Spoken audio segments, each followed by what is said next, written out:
It is June 1967. The place is the South China Sea near the coast of Vietnam. The USS Harnett County has sailed 10,000 miles from the western shore of the United States and has arrived at the Cochin River in the Mekong Delta. The war that lies ahead for these men will be on the rivers and rice paddies of this ancient land. For the next 12 months, they will launch patrol boats and armed helicopters against the enemy. They will search from the skies and patrol 1,000 miles of waterways to fight the Viet Cong. This is their story.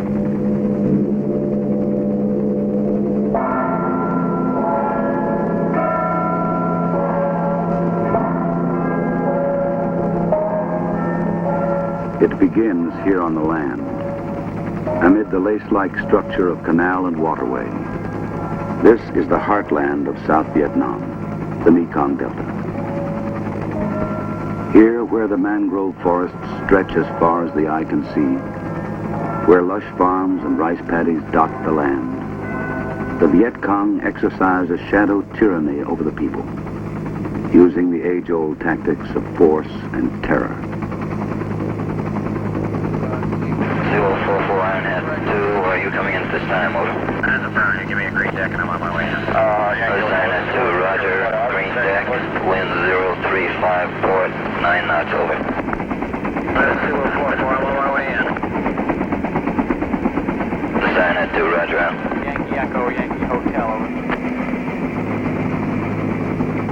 These men and others like them have come here to aid this small nation caught in the midst of war. And in an age that boasts of science and technology, what they accomplish here will still depend on the courage and skill of each of them. The ship is 2 miles from the mouth of the Cochin River, 2 miles from the place her real work begins. Navigation here is dangerous. There is a possibility of running aground on the treacherous shoals and sandbars created by the mud and silt of the river. Added to this danger is the fact that the Viet Cong are entrenched in this area, and up until now have roamed the waters almost at will.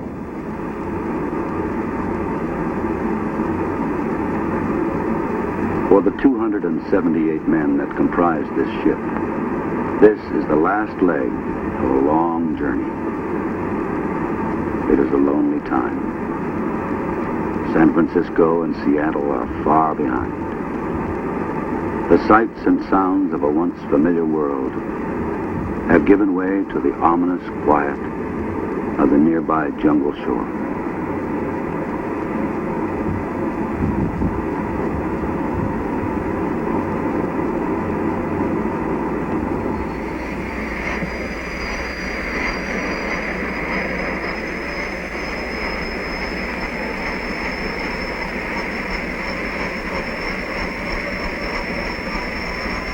First patrols leave the ship at dawn, and the men fall into the routine that will govern their lives in the months to come. Words like patrol and reconnaissance, words that were once part of their training, here on the river become part of their lives.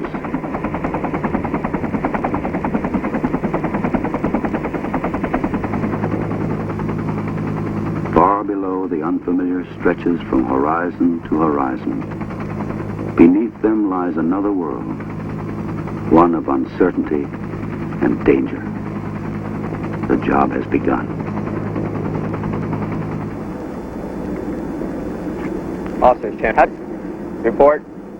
A war does not depend on ceremony, yet even in this place, a few short yards from Viet Cong territory, there is time for morning quarters. Here on the ship, you get up to reveille and stand in line to get your food. You live and work with other men in the crowded space of an iron hull, and you adjust to the formalities of shipboard life. But for many, the formalities end when their work begins. Their job is on the river, and for the next 16 hours, their home will be a small, armed, fiberglass boat which will carry them far from the safety and comforts of the ship. Their mission is to search, to patrol the waterways and canals of the Delta, to keep the enemy off the river.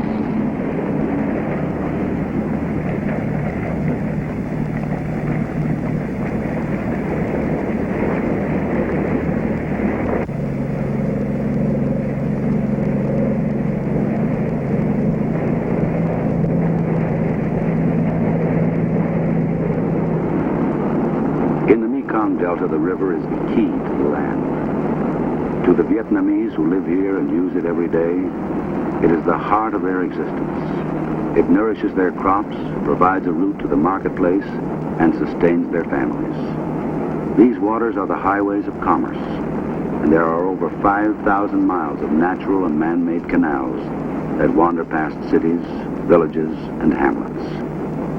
But if these waters provide a way of life for the people, they also provide a means of transportation to their enemy. The Viet Cong use the rivers to carry arms, ammunition, and supplies, and to extort taxes from the people.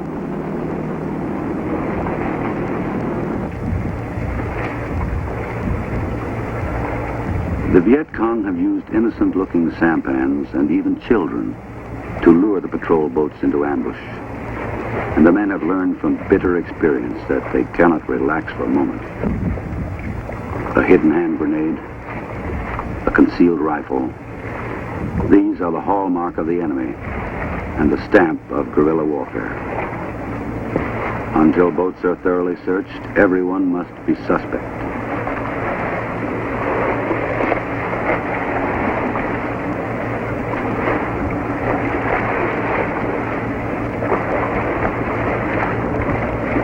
You cannot always tell a Viet Cong by looking or even talking to him. They wear no uniforms, only the black clothes of the peasants. So all boats on the river must be stopped and searched.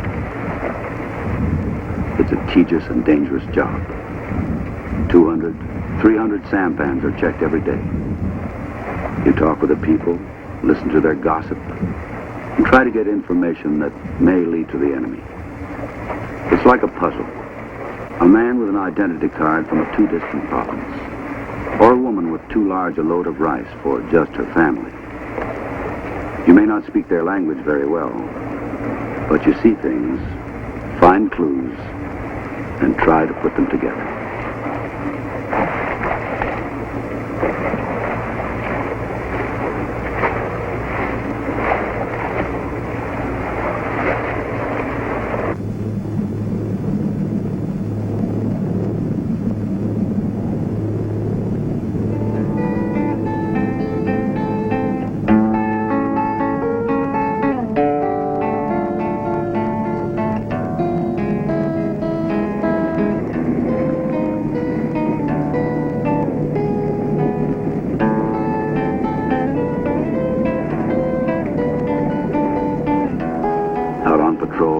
Time by counting the hours since you left the ship. 16, 18 hours a day. Far from home and far from the sea, you cover endless miles of water accompanied only by the constant drone of diesel engines.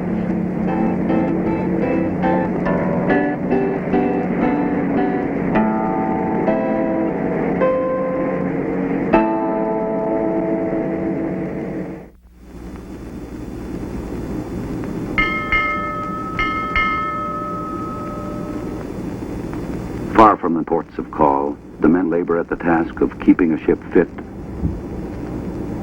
and her weapons ready.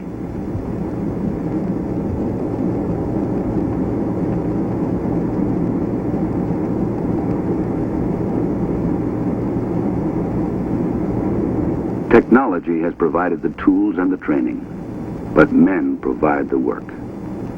Equipment must be cared for and maintained.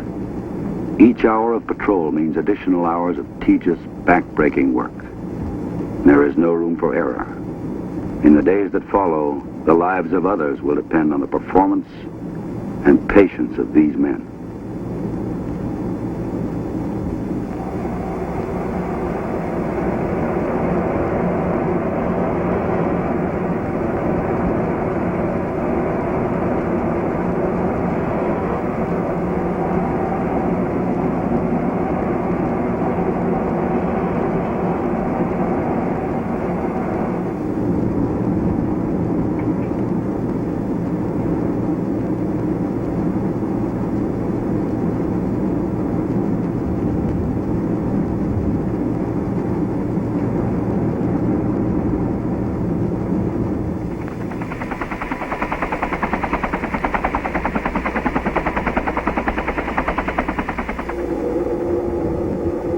Away from the main deck, men pass their rare free time by playing cards, answering a long overdue letter,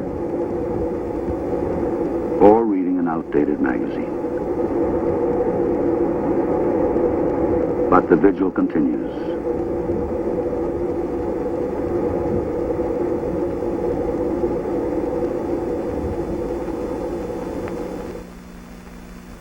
A modern naval vessel is more than guns and bullets, steel and black oil. The men aboard her have been trained to perform all the services of a small town. The Navy corpsman is the doctor here, and drugs and medicine are the tools of his profession. But to a people like the Vietnamese, a people who live in the shadow of poverty and disease, medicine and men like the corpsman offer hope for a better life.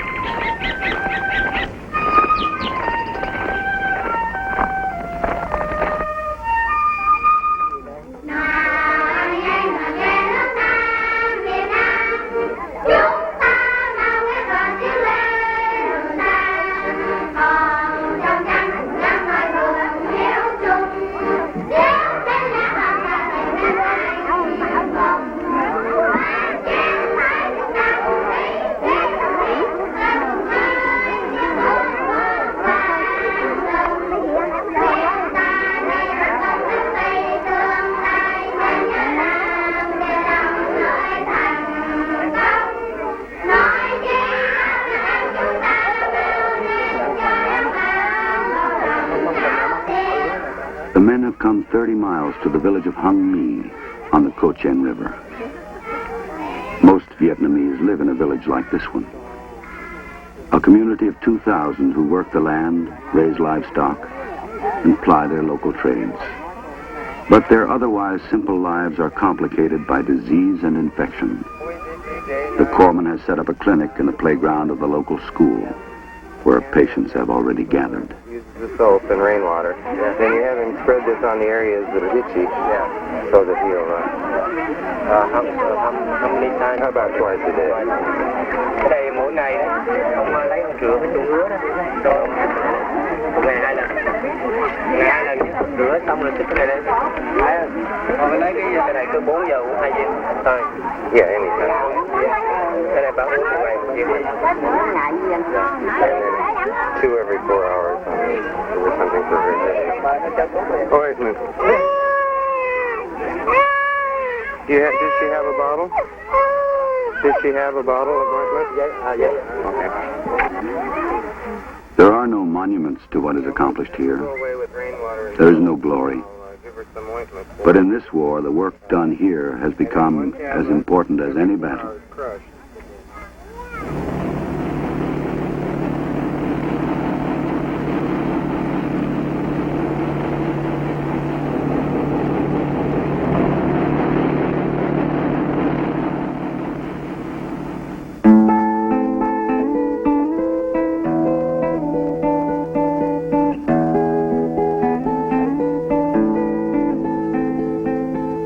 Days become weeks.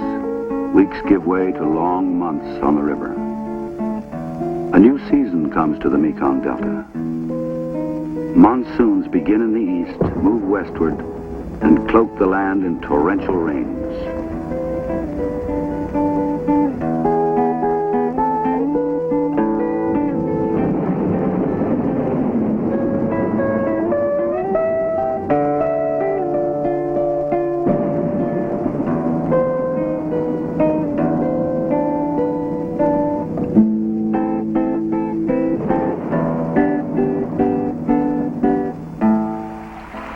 Wind and rain intrude into the life of every man, soaking everything, wearing away at the nerves.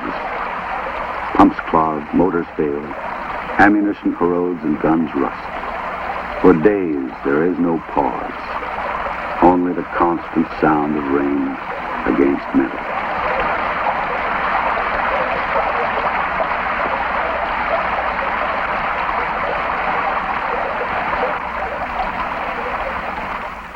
He can fire. Old school. But the work of war goes on. The enemy has used the rains to his advantage. 2 companies of Viet Cong have been discovered on the shores of the Ba Lai Canal, digging bunkers for an ambush. Give us the word. Within the next few A plan days, is made. the Patrol boats will transit the canal and act as decoys to force an encounter with the enemy. The ship's helicopters will remain on board, fueled and armed, ready for action. Charlie will expend a little more energy than he has been. So I want you people to be extremely cautious on the rivers.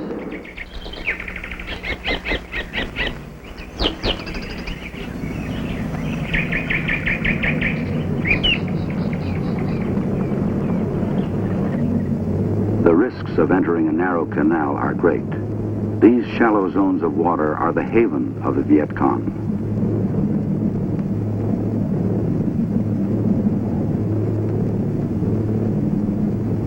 Boats are forced to move slowly, becoming easy targets for enemy fire.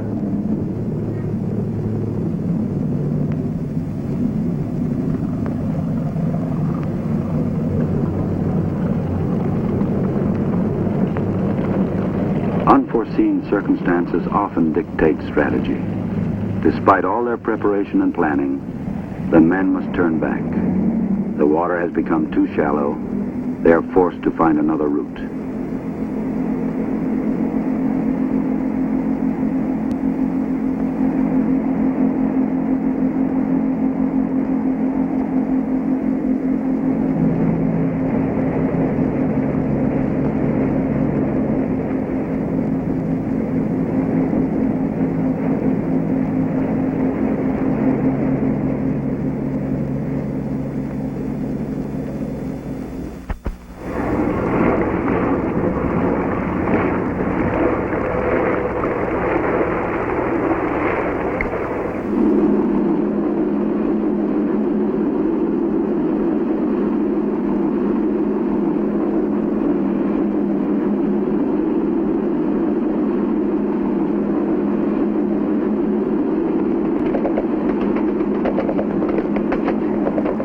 Turn forward, 180.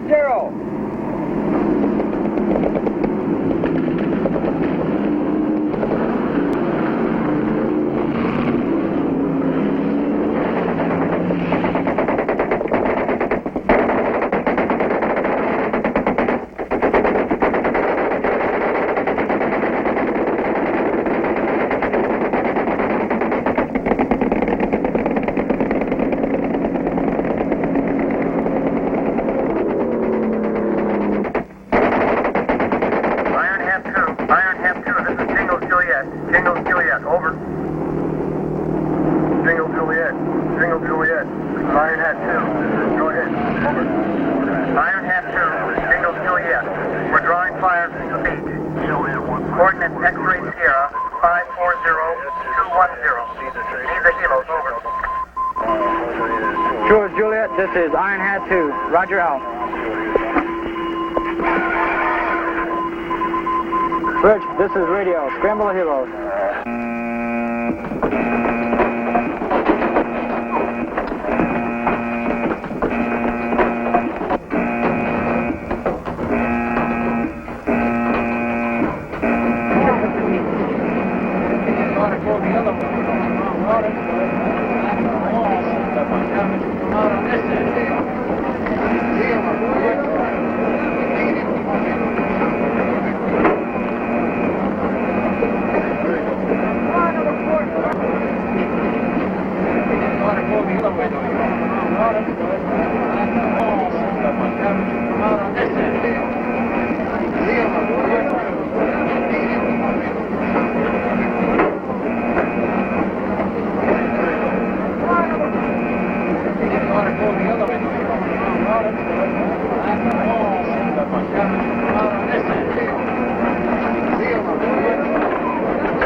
Okay, Bill.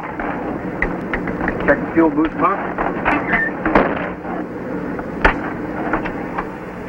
Are we clear? Coming hot.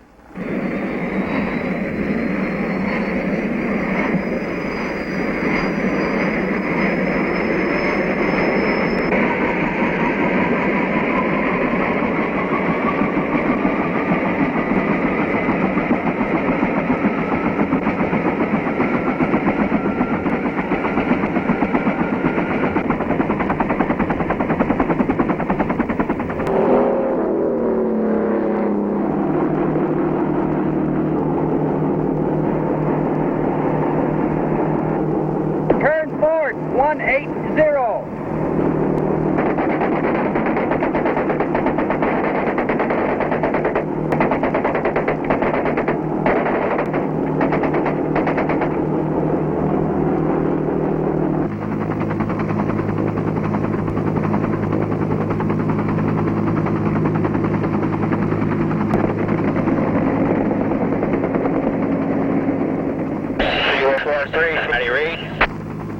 This is 4-3, read you 5.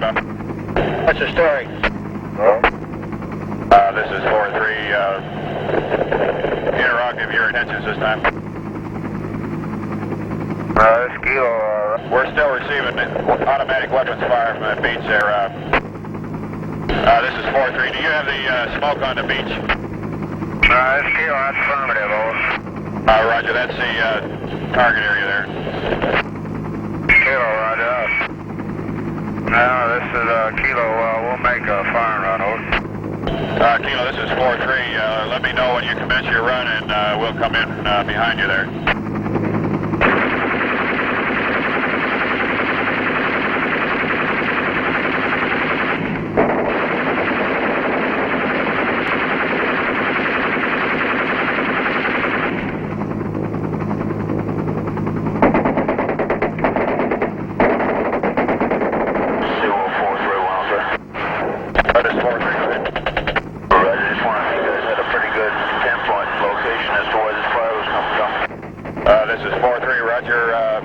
My smoke in sight there. We received automatic weapons fire from the beach side and also from the tree line on either side of the smoke running from north to south. Over.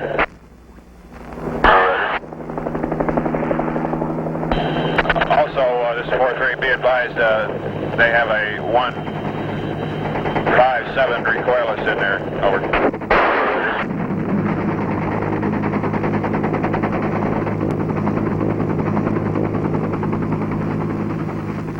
The ordeal of this battle is over, but the victory has not yet been won. There is no rest now for these men. The enemy has shown himself. They must act quickly, decisively, to deny him his sanctuary. New targets out of reach of the PBRs have been located by the Vietnamese command center. Enemy gun emplacements, bunkers, and supply sampans. 801. I see what's happening. 905.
In this engagement, one of the helicopters was shot down by a sniper in a sampan. This is the price a few will pay in any war, the cost of involvement. And for the remainder of their tour in Vietnam, these men will pay this price time and again.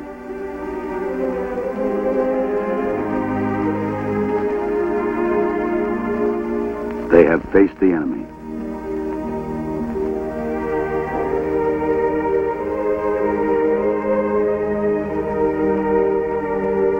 They have endured the ordeal of battle.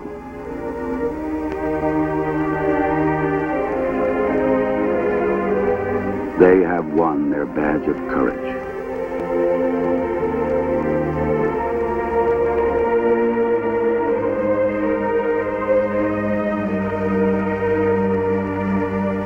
A wounded man comes in on a stretcher.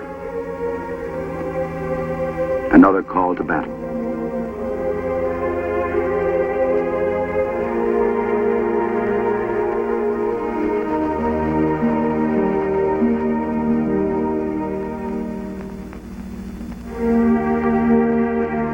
Tracers cutting the stillness of a twilight sky, stabbing at the fleeting shadow of a faceless enemy. The smoke and flame of burning cordite, and the darkness of men at war.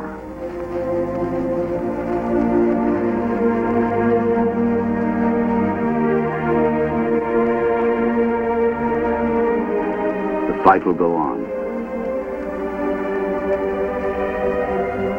But these sailors, these worn and weary men, have kept the faith.